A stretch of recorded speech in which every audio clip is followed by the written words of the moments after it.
आज का बाइबल का वचन प्रेरित चरित्र अध्याय 18 वचन 1 से 8 और आज का सुसमाचार सन यूहन्ना के अनुसार अध्याय 16 वचन 16 से 20। प्रेरित चरित्र अध्याय 18 वचन 1 से 8।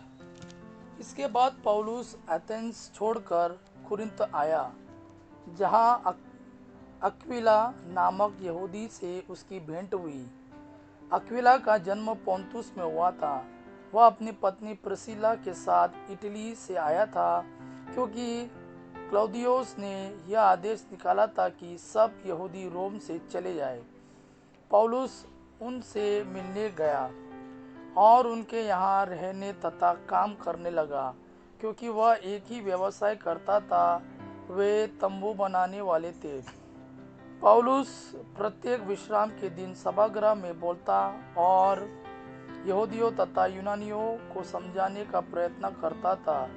जब सिलास और तिमोथी मकेदोनिया से पहुंचे तो पौलुस वचन के प्रचार के लिए अपना पूरा समय देने लगा और यहूदियों को यह साक्ष्य देता रहा कि ईसा ही मसीह है।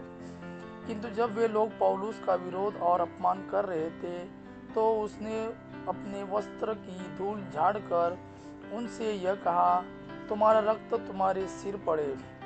मेरा अंतःकरण शुद्ध है। मैं अब से गैर यहूदियों के पास जाऊंगा। वह उन्हें छोड़कर चला गया और तिथियुस युस्तुस नामक ईश्वर भक्त के यहाँ आया, जिसका घर सभागृह से लगा हुआ था।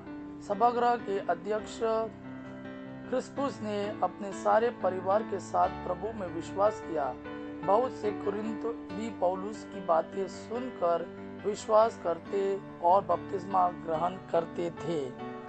आज का सुसमाचार सन यूहन्ना के अनुसार अध्याय 16 वचन 16 से 20। थोड़े ही समय बाद तुम लोग मुझे नहीं देखोगे और फिर थोड़े ही समय बाद मुझे देखोगे। इस पर उनके कुछ शिष्यों ने आपस में यह कहा, वह हमसे यह क्या कहते हैं, थोड़े ही समय बाद तुम मुझे नहीं देखोगे और फिर थोड़े ही समय बाद तुम मुझे देखोगे।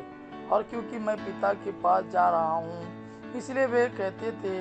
वह जो थोड़ा समय कहते हैं, इसका अर्थ क्या है, हम उनकी बात नहीं समझ पा रहे हैं। ईसा ने यह जानकर कि वे मुझसे प्रश्न पूछना चाहते हैं, उनसे कहा, तुम आपस में मेरे इस कथन के अर्थ पर विचार विमर्श कर रहे हो कि थोड़े ही समय बाद तुम मुझे नहीं देखोगे और फिर थोड़े ही समय बाद मुझे देखोगे। मैं तुम लोगों से यह कहता हूँ, तुम रोओगे और विलाप करोगे, परंतु संसार आनंद मनाएगा। तुम शोक करोगे, किंतु तुम्हारा शोक आनंद बन जाएगा। यह प्रभु का वाणी है। प्रभु को धन्यवाद। आबा पिता की महिमा और पुत्र यीशु का प्रेम आप पर सदा सर्वदा बना रहे। आमीन।